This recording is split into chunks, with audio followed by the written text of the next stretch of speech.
ताय कर गई गिरावत फेर। मंत्रा की जिब्यावर बैठ गई। मंत्रा जाकर के लोगों से पूछ रही आज अयोध्या में क्या है, आज अयोध्या को इतना सुंदर सजाया क्यों जा रहा है। लोगों से पूछने लगी।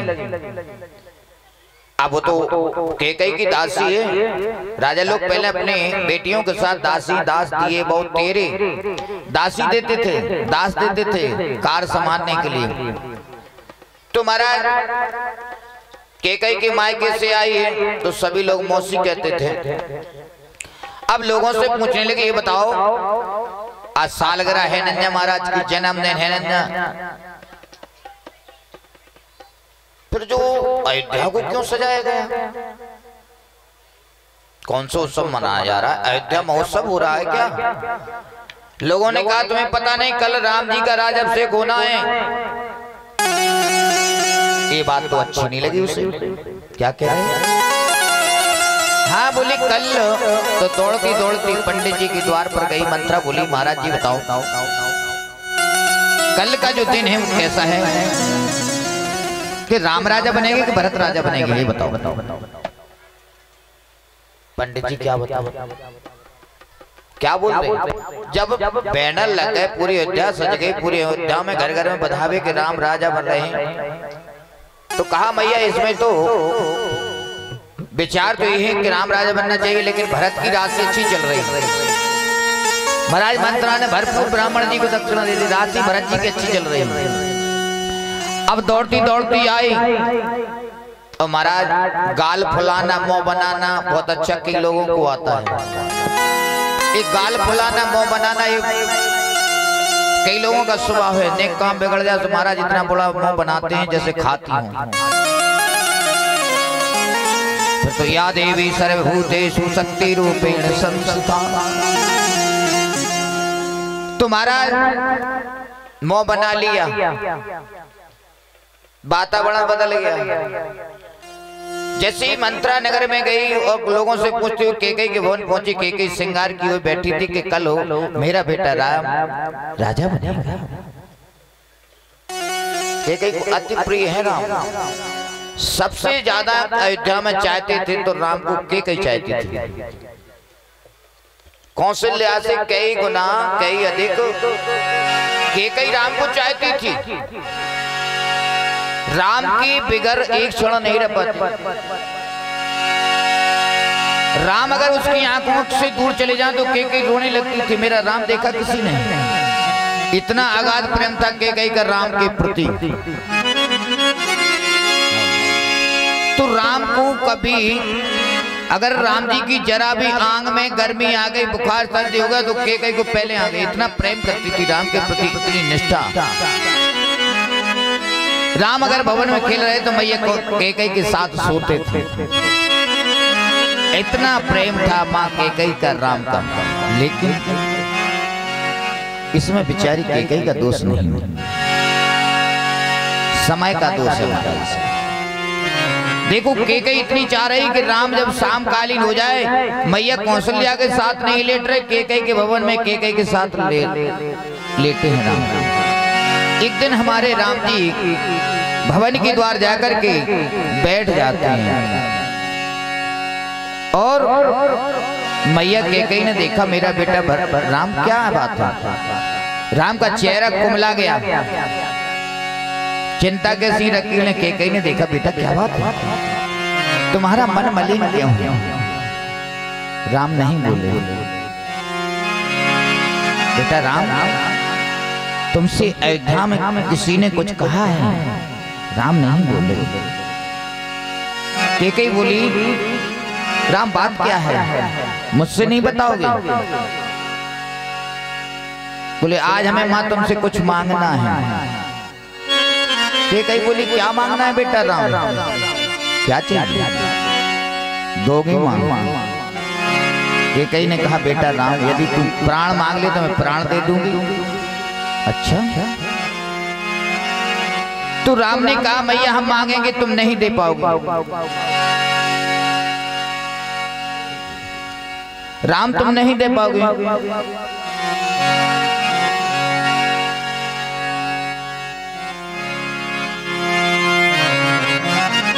तो नहीं दे पाओगे? तो मैया कैकेयी ने कहा बेटा क्या संदेह है? बोले पहले मेरे सर पे हाथ रख दो, मेरी सौगंध खा जाओ। कैकेयी रोने लगी, राम तुझे मेरे प्रेम में संदेह हो रहा है। राम मैं तेरी सौगंध नहीं खा सकती हूँ, तुम जो मांगोगे हम दे देंगे। मैं सूर्यवंश की रानी हूँ, प्राण जाए वर वचन न जाई। भलाई मेरे प्राण चले जाए लेकिन मेरे वचन असत्य नहीं हो सकते। राम ने कहा माँ मुझे मांगने में जब मांगूंगा तो तुम्हें अपार कष्ट होगा। बोले कष्ट सहन कर लूंगी। कहा नहीं माँ तुम्हें मेरी सौगंध खाना पड़ेगी कि मैं तुमको दूंगी। तो राम से कहा कि कहीं ने तू मांग के देख ले, तू मेरे प्राण को मांग मैं प्राणों को दे दूंगी। राम कहते माँ मेरे ऊपर सर पे हाथ रख दो। कैकेयी ने कहा बेटा मेरी निष्ठा और मेरा प्रेम में तुझे संदेह दिख रहा है। कैकेयी रोने लगी। कहा मैया मेरे ऊपर सर पे हाथ रख के कहो कि मैं दूंगी। कैकेयी कहने लगी मेरे प्राण चल जाए मैं तेरी सौगंध नहीं खा सकती हूँ, मर सकती हूँ। राम तेरी सौगंध नहीं खा सकती हूँ। राम ने कहा माँ तो मैं मांग नहीं सकता। राम जानते थे कि कैकेयी नहीं देगी। तो कैकेयी ने कहा बेटा कोई ऐसी विशेष बात है कि मुझे तेरी सौगंध खाना पड़ेगी? तब राम ने अपने ऊपर हाथ रखवाया तो कैकेयी के वाणी अवरुद्ध होने लगी। कहा राम मांगो क्या चाहते हो? बोले माँ आप मुझे विश्वास दोगे? कहा मैं तेरी पीछे संसार को त्याग दूंगी। तू मांगती तो देख। माँ अब सौगंध तो खा ली। बोले हम मांगेंगे तो लोग तुझे कलंकिनी कहेंगे। बोले एक बार नहीं 1000 बार कहें। और मैया जब हम मांगेंगे तो शायद विधवा भी हो सकती है। एक बार नहीं 100 जन्म। ऐसा आघात हो सकता है किसी का कि राम के बचनों को नहीं टाला, भला ही अपने पति को। जी है राम जी के प्रति कैकेयी की निष्ठा। जी बात सिर्फ राम जी और कैकेयी जानते थे, तीसरा कोई नहीं जानता था इस विषय कि कैकेयी की निष्ठा राम के प्रति। उसी दिन से कैकेयी राम से दूरी बनाने लगी। कल से मेरा समय आ रहा है नजदीक और जब मेरे से राम दूर होगा तो ये बात मुझसे सहन नहीं होगी। कैकेयी कभी जाती है अकेले बैठ कर के रोने लगती है, किसी से कुछ कहती नहीं। इसी प्रकार महाराज समय चलता गया। ये बात उसी दिन से घर कर गई। आज वो समय आ रहा है। मंथरा जैसी पहुंची, बोली क्या बात है रानी, क्या हो रहा है अयोध्या में? बोले राम को राज्याभिषेक। तुम्हें अच्छा लग रहा है? बोले बहुत अच्छा लग रहा है। अभी लग रहा है जब राम राजा बन जाएंगे तो भरत भी उसकी चाकरी करेंगे और तुम भी सौत की चाकरी करोगे। तो उसे ऐसा भड़काया गया कि महाराज तिलमिला गई। कैकेयी बोले कद्दू बिन तय दीन दुख तुम्हें कौशल। जैसे कद्दू ने बिनता को दुख दिया था इसी प्रकार तुम्हें कौशल्या नाना प्रकार से समझा करके भड़का दिया। कैकेयी भी समझ गई कि शुभ अवसर है आज। महाराज के पास मेरे 2 वरदान धरोहर में हैं, सो वे भी पूर्ण हो जाएंगे और राम को जो वचन दिया था वो भी पूर्ण हो जाएगा। लेकिन कैकेयी विचार करती क्या करें।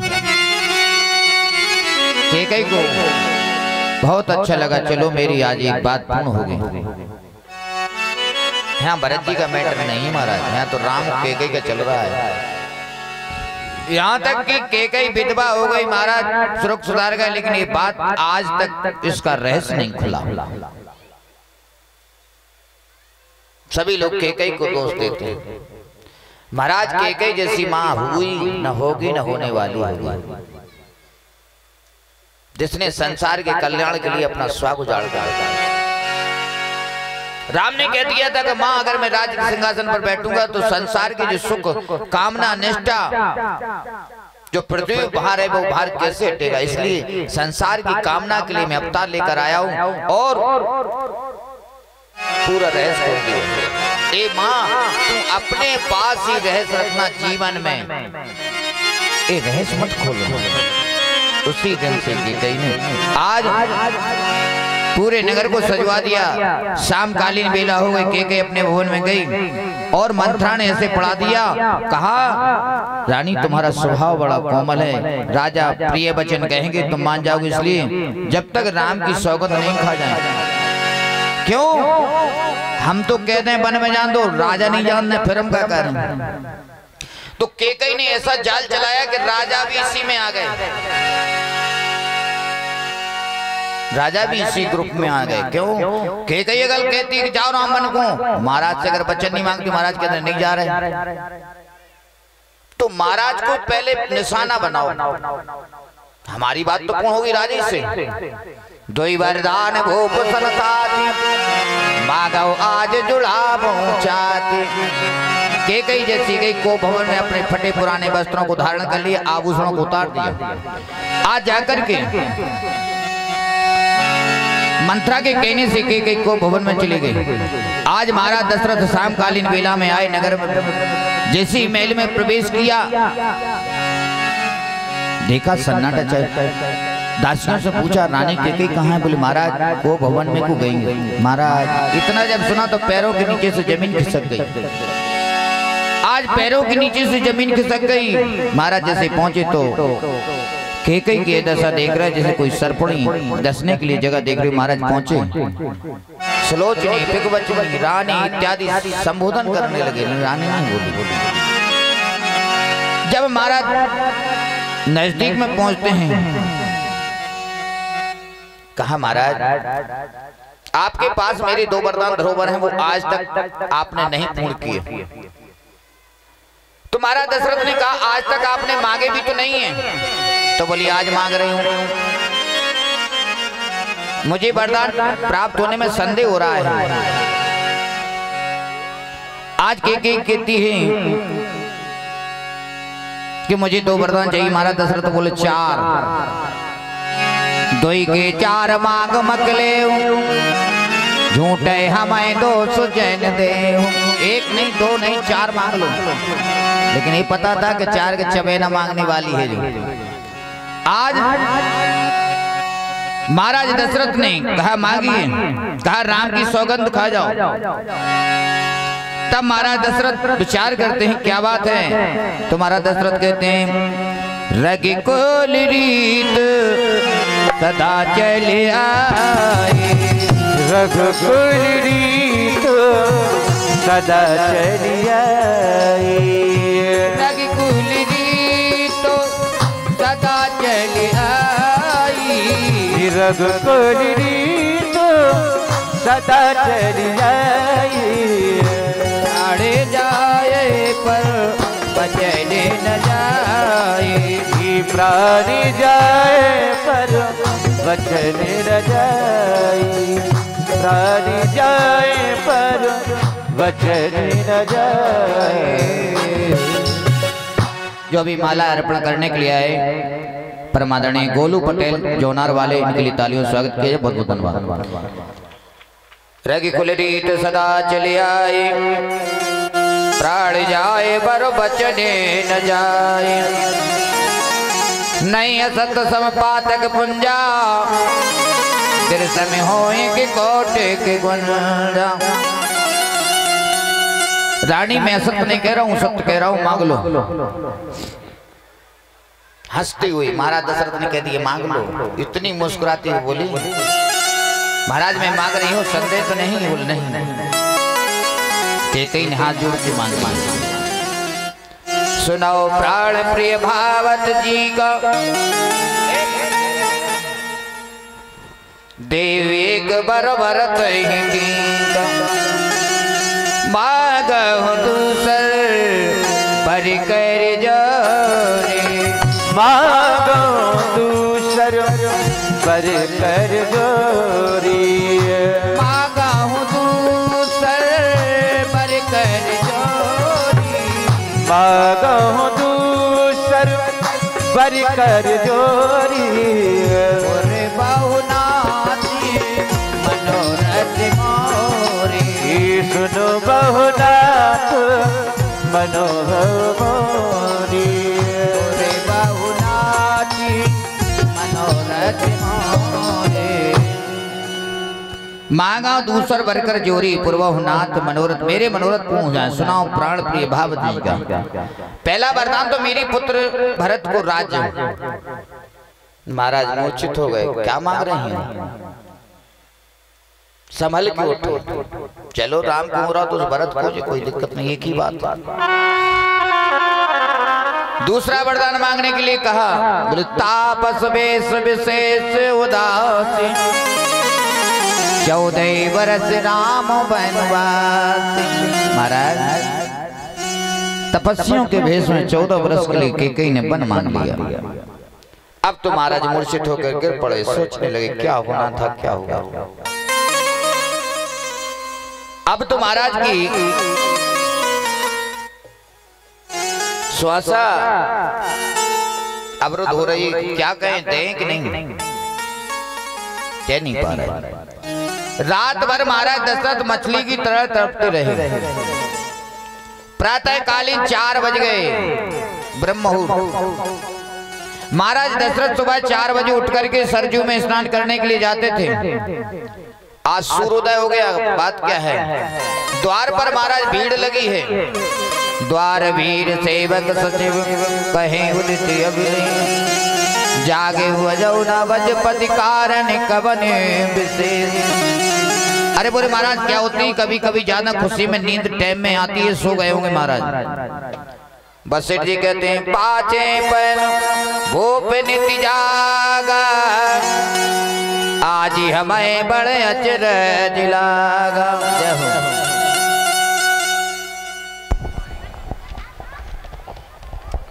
श्रीमान राकेश जी से भरे शिक्षक जिगना 551 रुपया दान करते हैं। श्रीमान ब्रजकिशोर जी भगत जी जौनहार 251 रुपया दान करते हैं। श्रीमान नत्थू जी कुशवाहा रावरी 51 रुपया दान करते हैं। श्रीमान लवकुश जी रावत गोंगहारी 211 रुपया। श्रीमान परबत सिंह जी रावत गढ़ी वाले पाली 251 रुपया दान करते हैं। श्रीमान अशोक जी रावत गोंगहारी 2100 रुपया परीक्षक जमा करते हैं और 2100 रुपया भंडारे के लिए सहयोग राशि जमा करते हैं। श्रीमान बलवीर सिंह जी रावत तिवारी कुआ 500 रुपया सदस्यता जमा करते हैं। श्रीमान प्रकाश जी अहरवार पूर्व सरपंच जौनहार 500 रुपया दान करते हैं। श्रीमान फेरन सिंह जी यादव जौनहार परीक्षक 2100 रुपया जमा करते हैं। गुप्त दान 500 रुपया। श्रीमान मायाराम जी विश्वकर्मा जिघना 100 रुपया दान करते हैं। श्रीमान डब्बू रावत जी जौनहार 1100 रुपया दान करते हैं। श्रीमान अशोक विश्वकर्मा जिघना 151 रुपया दान करते हैं। श्रीमान विशाल अहरवार जौनहार 1100 रुपया दान करते हैं। श्रीमान पातीराम जी परिहार मड़ोर 111 रुपया दान करते हैं। श्रीमान गुप्तदान 200 रुपया भंडारे के लिए, गुप्तदान 151 रुपया। श्रीमान गुमान सिंह जी मेंबर सतारी, इनकी ओर से 1 क्विंटल शक्कर 15 किलो गेहूं दान करते हैं। श्रीमान पर्वत जी पाल जौनहार 50 किलो शक्कर दान करते हैं। श्रीमान बीरेंद्र सिंह जी चौहान छता मेल ऑफिसर पोस्ट ऑफिस 200 रुपया दान करते हैं। श्रीमान रविंद्र सिंह जी राजावत जिला जेल दतिया 101 रुपया दान करते हैं। श्रीमान सुम्मा यादव जी जिघना 101 रुपया दान करते हैं। श्रीमान भूपेंद्र सिंह जी परिहार जिघना पत्रकार 2100 रुपया परीक्षा शुल्क। 50 किलो आलू 21 किलो गेहूं दान करते हैं। श्रीमान रमेश बंसकार पूर्व सरपंच जिघना 151 रुपया दान करते हैं। श्रीमान दारा सिंह जी रावत सुनारी वाले 500 रुपया सदस्यता जमा करते हैं। 50 किलो शक्कर और आज का शाम का प्रसादी वितरण उन्हीं की ओर से रहेगा। श्री गुप्तदान 100 रुपया। जानकी प्रसाद अहेरवार जिघना 101 रुपया दान करते हैं। श्रीमान ब्रैक वाहन जी पाल इमलिया कुआ 51 रुपया 15 किलो गेहूं दान करते हैं। गुप्तदान 100 रुपया। अशोक कुमार जी पटेल